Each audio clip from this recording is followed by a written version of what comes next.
decimated by inflation. But what Kamala did to Jocelyn and her family is the most heartless and cold-blooded betrayal imaginable. Thousands of cases just like that, thousands. In throwing open the border, think of it, open borders, they come in from parts unknown. People have no idea who they are, where they're from, anything about them. They know nothing. They just walk into our country. And as soon as I heard they were doing that, I said, well, I know these countries. I know every one of the leaders of all these different countries. They're very smart. They're very sharp. They're very streetwise.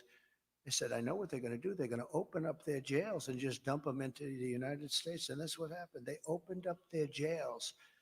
And some of the most ruthless killers in the world are now roaming our fields and our streets all over the United States. I knew that was going to happen. And I would do the same thing if I were running one of those many countries that we're talking about, and not just the 3 or 4 that we constantly mention that are near us, all over South America, all over the Middle East, all over Asia, all over Europe, all over Africa. Tremendous numbers of people are coming out of Africa, and they're coming from all over the world. They're dumping them at our border, pushing them across the line, and say, don't ever come back. If you come back, we're going to kill you. And we're stuck with them. But we're not going to be stuck with them for long.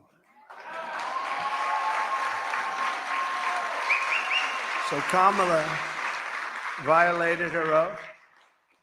She desecrated our laws, and she got innocent girls like Jocelyn tortured and killed.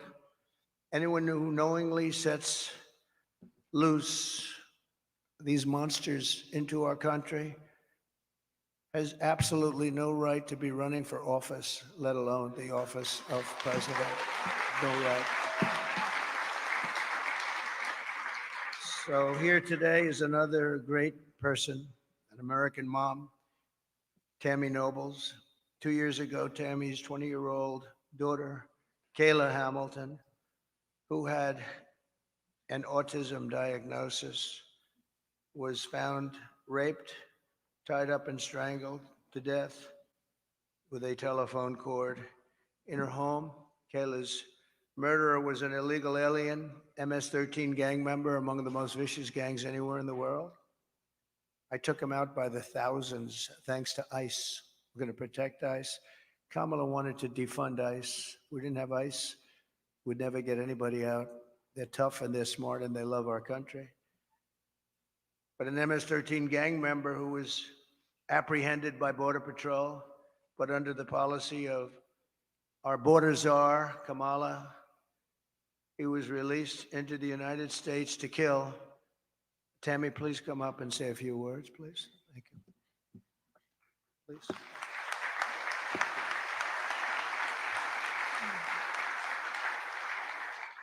I just wanted to say that Homeland Security did not do their job. Health and Human Services did not do their job. The Biden-Harris administration did not do their job. If they would have done their job, made that one phone call to El Salvador, my daughter would still be alive today. Kayla was a very beautiful young lady inside and out. She was independent, learning to become independent. She had 2 jobs. She overcame obstacles dealing, with autism and was able to find a job that she loved. She loved animals, especially her cat Oreo, and she cared about the homeless. She loved God and she loved going to church. And her life was just ripped from her 3 days after she celebrated her 20th birthday. Thank you for having me here today.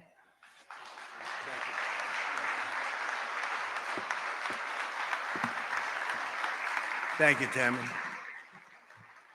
And we will not forget Kayla. And she's looking down. She's very proud of Mom.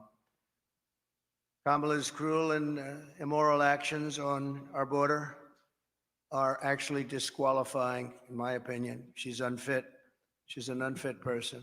And she knows this is going on. She never called anybody, including the 13 soldiers that were so needlessly killed in Afghanistan with that horrible moment in time where our country was just lost all respect from the whole world when they saw that. That's one of the reasons that Putin went in. He would have never gone in, ever. He wouldn't have gone in. If I were president, he would have never gone in.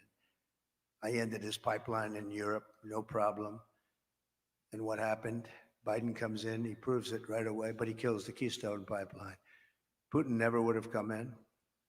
And he didn't, by the way, for 4 years. There was never a threat that he was going to do that. But he saw weakness, and I think a lot of it was seen in that horrible period of time. She is also aiding and abetting the cartels, allowing vast quantities of deadly drugs to pour unchecked into our country. And remember this, they now have an app. You call the app and you bring whatever you want, you bring them over, they'll tell you exactly. Can you believe it? They have an app. And they have airplanes, big, beautiful Boeing airplanes flying back and forth over our border.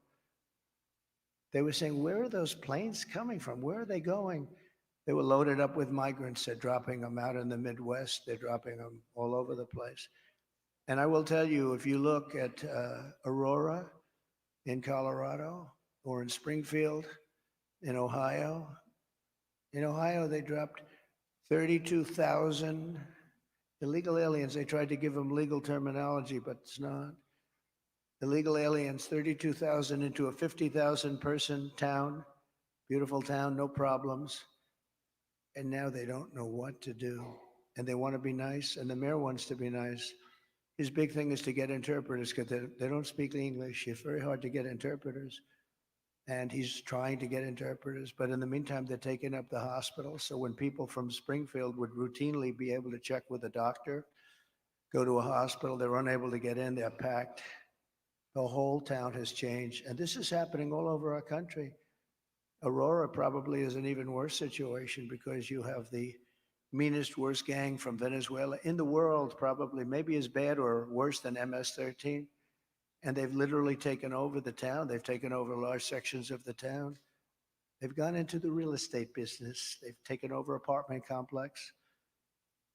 They took over a number of complexes where the people are paying them rent.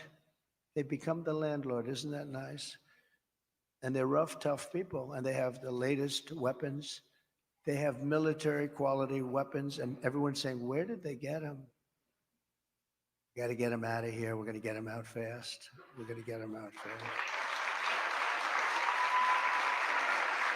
So today, I'm announcing that for the first time under my administration, we will be seizing the assets of the criminal gangs and drug cartels.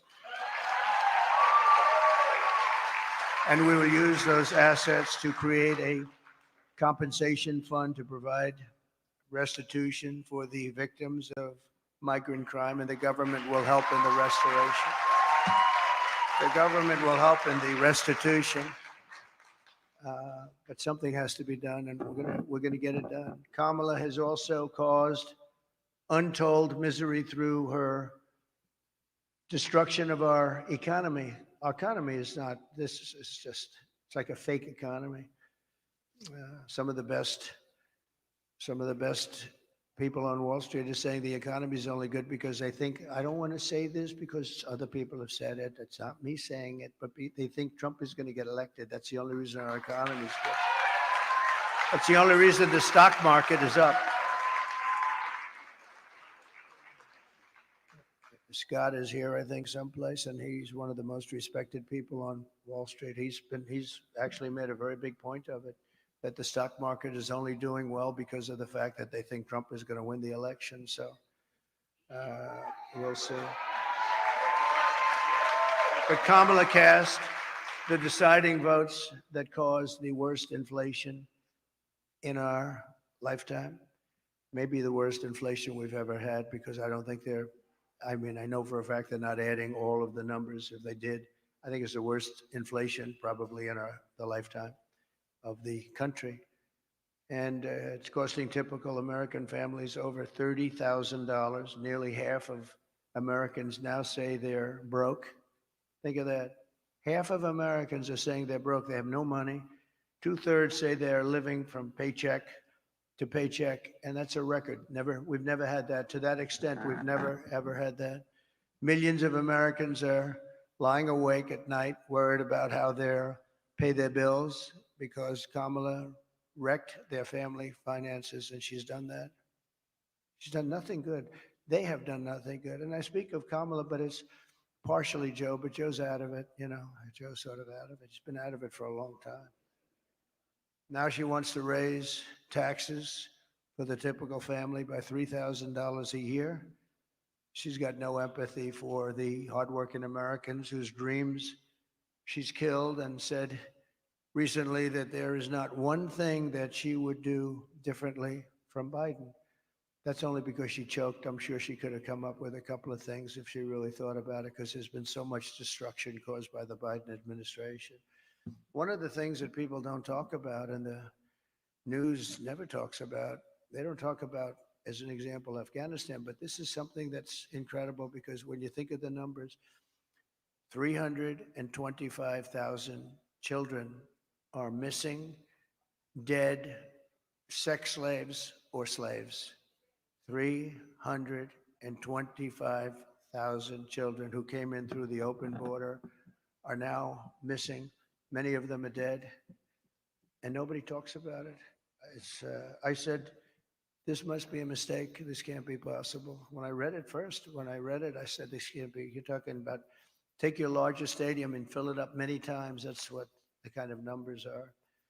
Here today is Michael Copy, a small business owner who runs a dry cleaner and is struggling to get by because of what Kamala has done to his business.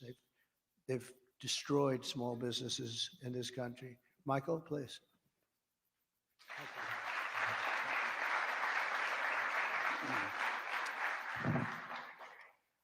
I just want to say thank you, Mr. President, for affording me the opportunity and the high honor of joining you here today and sharing my small business story with you folks and the American people. So it's a chain of eco-friendly dry cleaners throughout the Tri-County here in West Palm. And it seems not too long ago, just a few years, the customer and us, the small business owner, we were able to keep up with inflation. There were resources available to us for expansion, or if you had a bad month, you know, if there was something you needed to make up for it, seemed like the support was there.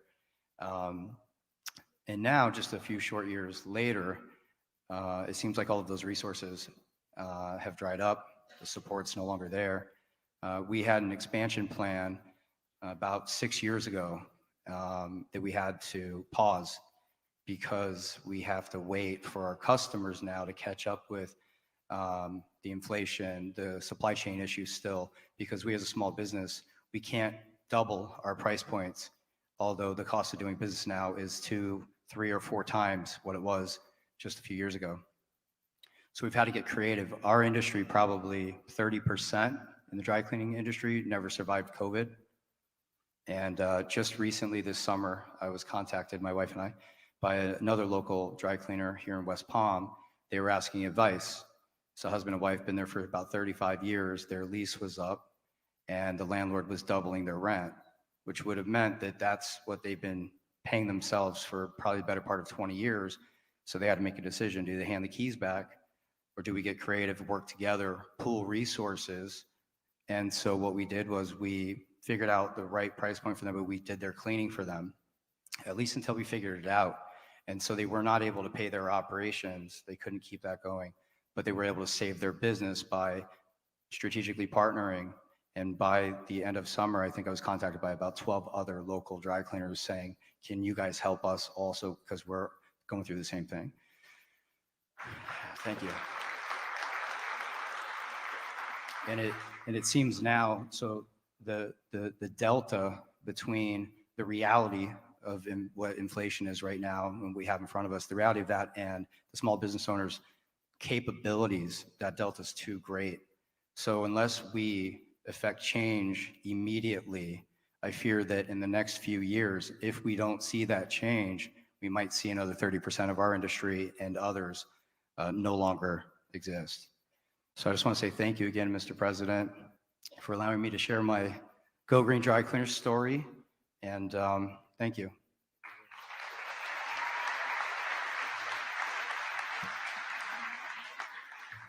Thank you very much. We really helped a lot of people during the prime time of the China virus. And we helped a lot of people, and we did it intelligently. Then when they took over, they just threw money around like it was dirt. And as you know, the recent monster hurricane, Helene, just wiped out so much. If you look at the different states, North Carolina, Georgia, Alabama, South Carolina, Florida, Tennessee, it was just devastating, devastating. And the response was the worst since Katrina, but really a lot of people think it was much worse than Katrina. It's still, they haven't shown up. They're not in North Carolina. The people of North Carolina have suffered incredibly, and there's just nobody to help them.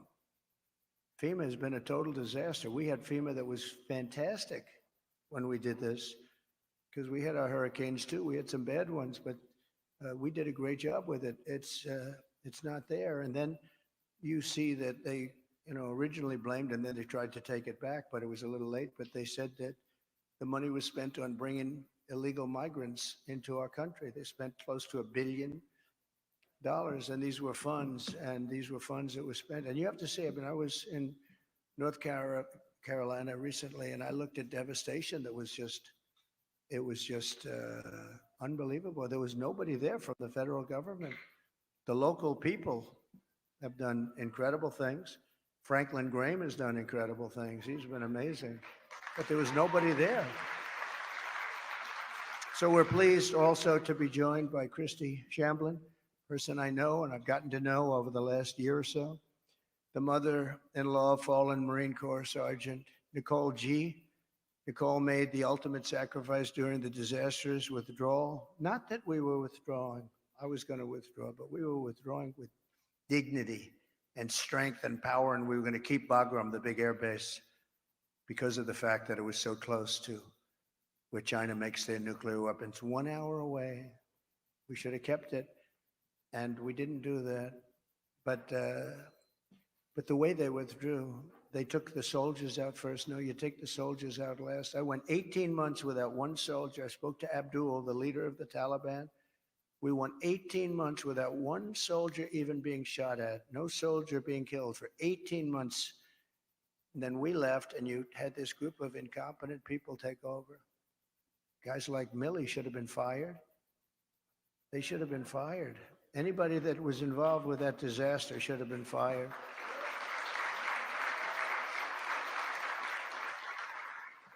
She was one of 13 U.S. service members who lost their lives.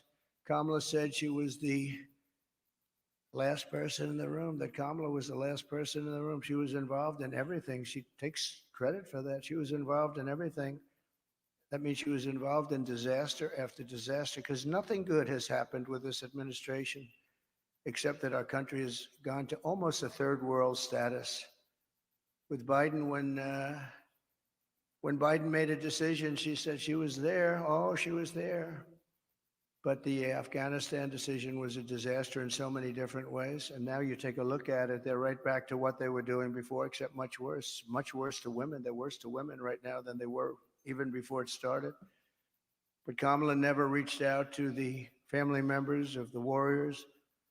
And she said she was going to, but she never did. She never called anybody. And Christy, I'd like you to come up and say a few words, please.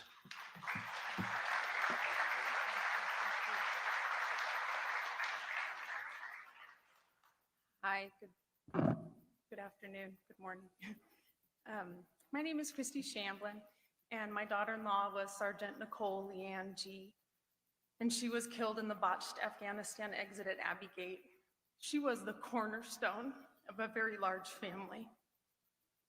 And instead of planning family gatherings and holiday meals and Christmases and baby showers, our family and thousands of other families plan outings at funeral grave sites, and that is where we as a family celebrate my daughter-in-law at Arlington National Cemetery, because she is in the ground. Her story isn't unique to our family, she's just ours. There are thousands and thousands and thousands of wounded veterans who came home from that war, who need our help and who are ignored by our current administration. President Trump demonstrates peace through strength. I know what he told the Taliban when he was negotiating with them because I've made it my business to know. And what he said to them when he was negotiating with the Taliban, he said, "I will kill you if you harm one hair on one head of an American."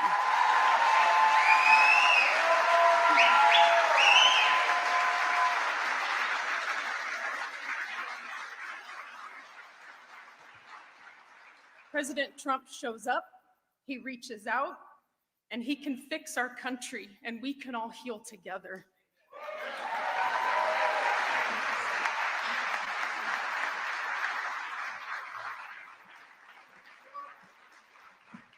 Thank you very much. It's so sad. So many cases like this. Nobody should have died.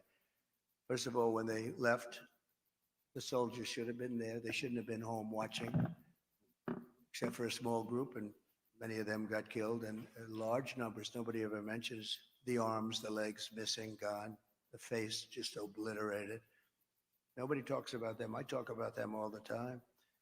But I want to thank you, Christy, and we'll carry Nicole's memory in our hearts forever. The full consequences of Kamala's 4-year reign are almost too terrible to discuss or contemplate. We're coming to the end of a great campaign. I think we've had a great campaign.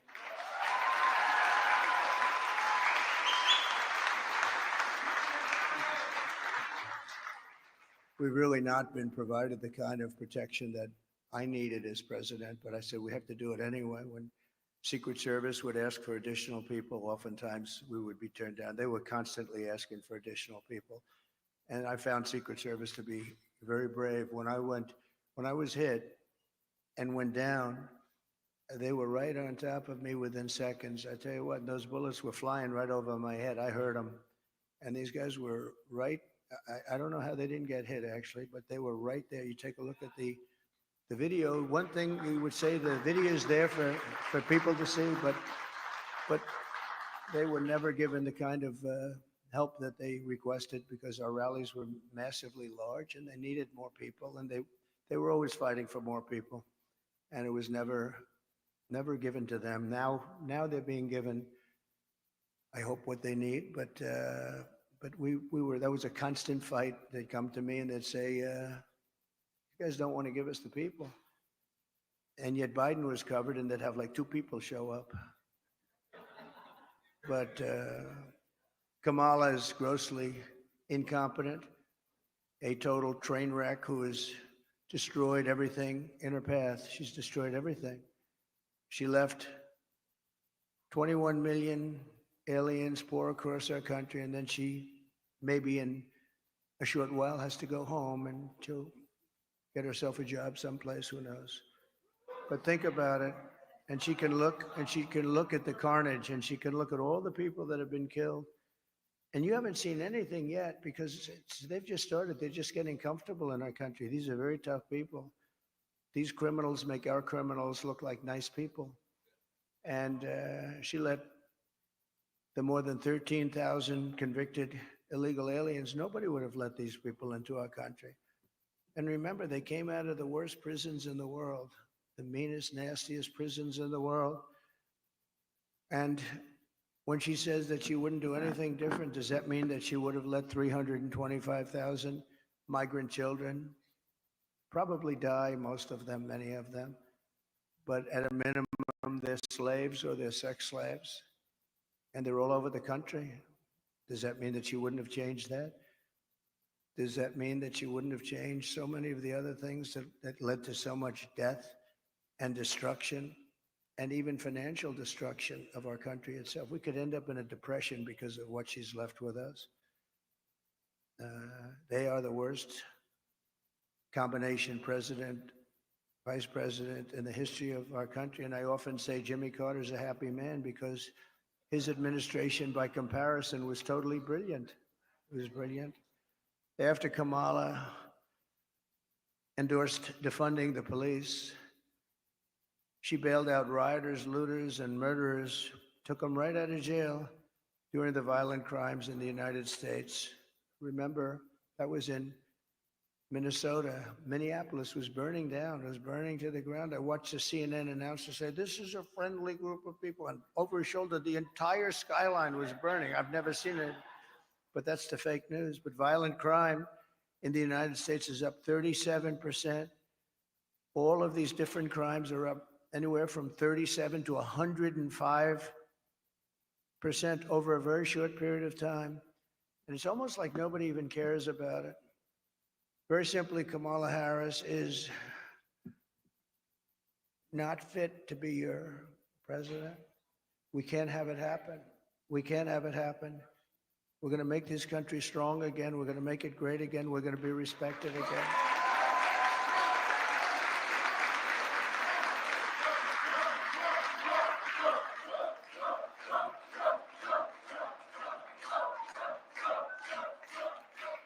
Her message has been a message of hate and division. And my message is about saving our economy, securing our border, bringing together the greatest and broadest coalition in American history. There's never been a coalition like this. Everybody's included. And on issue after issue, she broke it. They broke it together. But for purposes of this election, she broke it. Can't let her go. And I'm going to fix it, and I'm going to fix it very fast.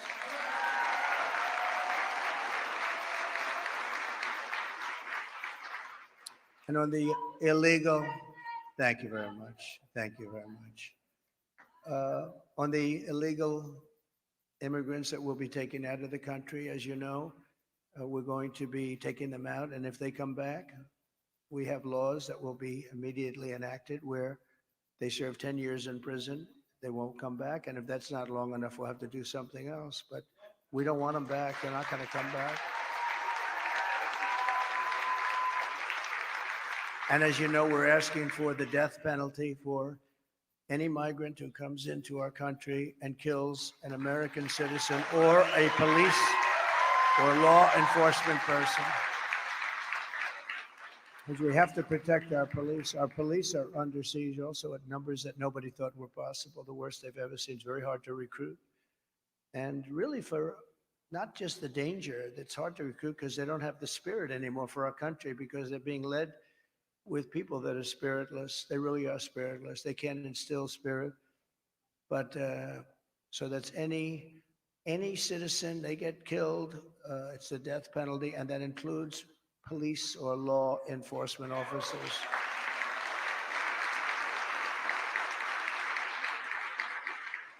But we're going to revive our economy. We're going to use a system of very fair, very reasonable tariffs. As I said, so powerful. We've never used them. I used them. China paid us hundreds of billions of dollars, and no other president's gotten 10 cents from China. China had a free ride, but so did many other countries. European Union is taking advantage of us. They don't take our product, and yet we take their product all over the place. We take their farming product. We take their cars left and right? BMW, Mercedes-Benz, Volkswagen, millions and millions. They don't take our cars. I said to Angela Merkel at the time, Angela, how many Chevrolets do we have in Berlin? Why? I don't believe you have any. I said, you're right about that, Angela. Well, we're going to change it. But they don't take our product. We have a deficit with them of over $300 billion. Think of that. And people think of them as friendly, but they're very tough and very, very fair. I mean, look, they united in order to take advantage of the United States. That's why they united. That's why they formed their coalition. And that was done to take advantage of the United States. So we know how to take advantage of them. We're going to take it back. We're going to take it all back. Those countries, many of those companies will be coming back. They'll be coming back because when they're told that they're going to have to pay a 25% tariff or 50% or 100%, we saved our steel industry when I imposed large tariffs on China steel coming in. They were dumping steel here by millions and millions and millions of yards of steel like nobody's ever seen. Our steel businesses were going out of business. We can't lose our steel industry. if for no other reason, our own security. We need steel. If we go to war, we're not going to go to war. We're not going to have World War III. But if we ever go to war, you better hope that we have a steel industry, or those beautiful tanks and everything else that we need to make won't be made. The planes, the tanks, the whole thing. And I saved it by imposing tariffs. They were dumping it. I think they were dumping it in order to destroy every steel plant would have been closed if I didn't do what I did. And we happen to be taking in, billions of dollars. In fact, it's so good that Biden has been trying his best to end it, but he's unable to do it. Too much money. It's been too much money. They're paying a fortune.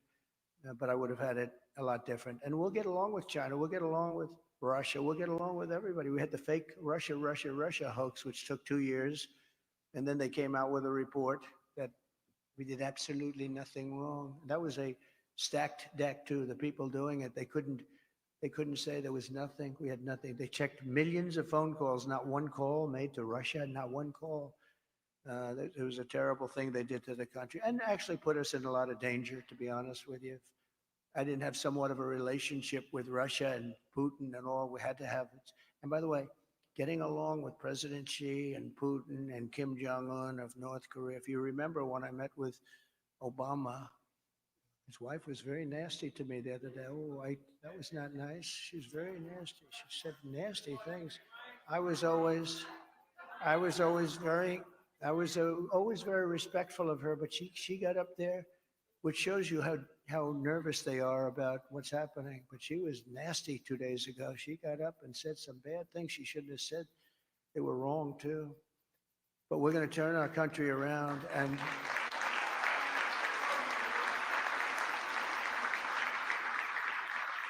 we're going to pay a lot of respect to the three representatives, because that's what they are. They're representatives of millions of people. I mean, so many businesses are just dying right now. There are millions and millions of people. They're representative of, and our wounded and our hurt soldiers. We have to take care of them. They came back from Afghanistan. Boy, nobody talks about them. They just don't talk about them, but I talk about them, and we're going to take care of them. We had the greatest success with the VA, the Veterans Administration. We had a 92% approval rating. We got it so they had choice, because they were waiting 4 or 5, 6. They were waiting 4 or 5, 6 months, 7 months to see a doctor. And I came in and I got, with the help of some of the great Congress people that are here, we have some great ones. Thank you very much. Thank you. Thank you. We've got quite a few of them. And I didn't even tell them to be here. They want to be here because they know exactly. Oh, yes, very good. We have one of the greats. But they wanted to be here. A lot of people wanted. I didn't tell anybody to be here, actually. But they wanted to be. But we have to take care of our military. Think of this. Soldiers are waiting 6 months to see a doctor. Can you imagine yourself? You don't feel good. You could be cured with a pill or with a shot or with something very minor, like a minor operation. And after 6 months, you're now terminally ill. So I made it. And they've been trying to do this for 48 years. I made it. We call it choice, like school choice, which is also a very good thing, by the way. But we call it choice, where you have your choice. You go to a doctor. If you have to wait more than 1 day, you go outside, you get a doctor, you get yourself fixed up, and we pay the bill. And it's been unbelievable. I heard just the other day for the first time that Kamala and Biden are trying to destroy that. They're trying to make it so that you have to wait for 6 months again, back to where it was. We had a 92% approval rating. And now, if they go back to that, you were going to have, I did another thing you weren't able to get because of civil service. You weren't able to get fire people. If somebody was a degenerate, if somebody was terrible, if they treated our heroes badly, we want them fired. We want them fired immediately. But we were unable to get them fired because they were protected by unions and by civil service. And I had it passed in Congress, which people have also been trying to get. And we were able to fire 9,000 people out of the VA and replace them with people that love our heroes, as opposed to sadists. We had sadists. We had sick people. We had sadists in there that really harmed our great people, our great veterans. And we were able to get rid of them. We got them out, and we replaced them with people that can love our love and take care of these wonderful people that served us so well. So we did good. We had a 92% approval rating. They've been in the 40s and the 30s, and now it's heading back in that direction, I'm afraid. I hear they want to dismantle everything. And it's almost like you'd say, why? Why would they do that? Why would they do that? And yet they'll spend, you can't say money because they give away hundreds of billions of dollars to anybody that needs it, but they won't take care of our veterans. They won't take care of our people. They won't take care of our soldiers. They won't take care of our elderly. They won't take care of anybody, but they give every time certain people come to town, they walk away with $100 million for countries that many people have never even heard of.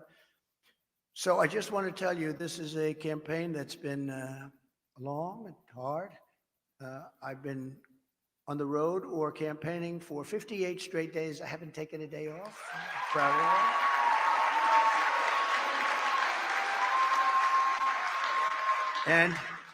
And I won't be taking one off. We have 7 days to go. You can be sure I won't be. And do many, many things every year. And I just want to end by, I've watched their commercials, and they're really fraudulent. They'll say, he doesn't want to frack. I've wanted to frack always. They'll say, everything exactly the opposite. Oh, I want to destroy Social Security. No, they're going to destroy. I'm the one that saved it. And for 4 years, we made it even better. I'm the one, and I didn't raise ages. I didn't do the things that they're going to do because they're allowing millions of these people to go onto Social Security, Medicare. They're going to destroy it. She's going to destroy the whole country because it's not sustainable by any country. But the ads and the statements that they make are exactly the opposite. They will say, oh, I'm going to raise taxes. He is going to raise taxes. Just the opposite. I'm going to lower taxes, and I have done that, but I'm going to lower taxes, and she's raising taxes by 30, 40, and 50%. But they'll have a commercial. And I just say this to you because I hope people understand. These people lie. They lie. They're very disingenuous. And we are going to finish up our campaign. And it's interesting because I haven't taken any time off for a long time. I tell you who can tell you about that, all the people that follow us, including the people in the campaign, but including Secret Service, who has been working very, very hard. I will tell you, they've really been working very hard. And yet a couple of days ago, she took off, and then she took off again and again and again. I said, how many times? You're running for president of the United States. You had, like, at that time, about 20 days left. How the hell do you take off, right? You got to work. You got to work. So she says her teleprompter broke. Yeah, well, she better hope it doesn't. They break. And if you don't know how to do it without a teleprompter, you got a problem. And she doesn't know how to do it without a teleprompter. So I just wish they'd stop lying, because the lies are vicious, and probably some people believe them. But the good news is, 7 states, Republicans never lead in the early voting because for whatever reason, it's habit or it's a certain security they feel in going to the booth. They believe in principle. But we never lead in. I don't know if we've ever led in early. Every single state we're leading in. Every single state. At an early.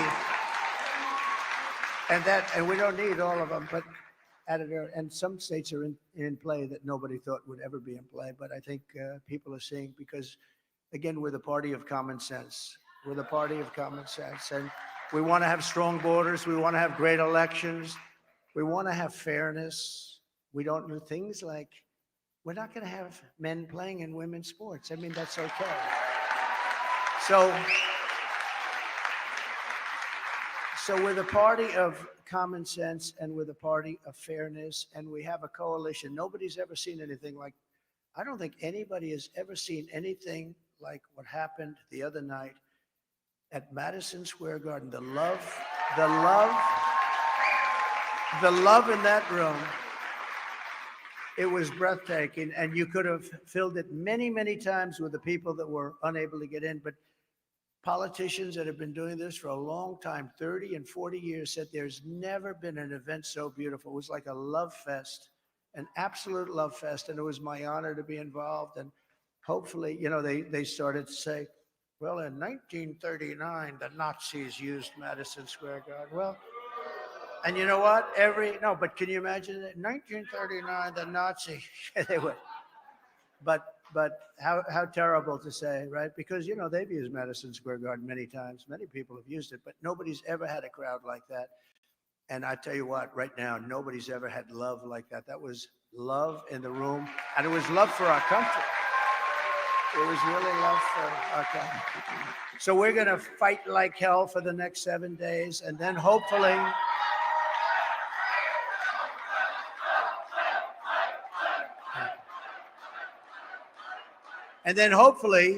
and most importantly, we're going to be fighting even harder for the next 4 years, because we're going to turn this around and we're going to make this country greater than it has ever been.